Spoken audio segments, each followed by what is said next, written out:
জঙ্গলমহলের অন্যতম প্রাকৃতিক সম্পদ শালপাতাকে কাজে লাগিয়ে স্বনির্ভরতার পথে এগিয়ে চলেছেন বাঁকুড়ার আদিবাসী অধ্যুষিত এলাকার মানুষজন।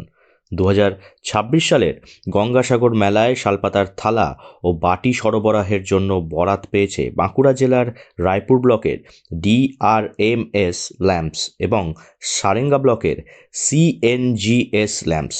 রাজ্যের পরিবেশ দফতরের নির্দেশে এই দুটি ল্যাম্পসকে পরিবেশ বান্ধব সামগ্রী সরবরাহের দায়িত্ব দেওয়া হয়েছে। চলতি বছরে গঙ্গাসাগর মেলায় প্রায় 2 লক্ষ শালপাতার থালা ও 4 লক্ষ বাটি সরবরাহ করা হবে, যার আর্থিক মূল্য প্রায় 8 লক্ষ টাকা।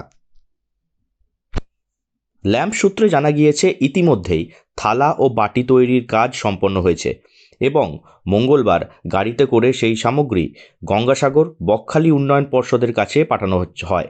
উল্লেখ্য, পশ্চিমবঙ্গ সরকারের পরিবেশ দফতরের আর্থিক সহায়তায় এবং আদিবাসী উন্নয়ন দফতরের সহযোগিতায় রায়পুর ও সারেঙ্গা ব্লকে শালপাতার থালা ও বাটি তৈরির ইউনিট চালু করা হয়েছে।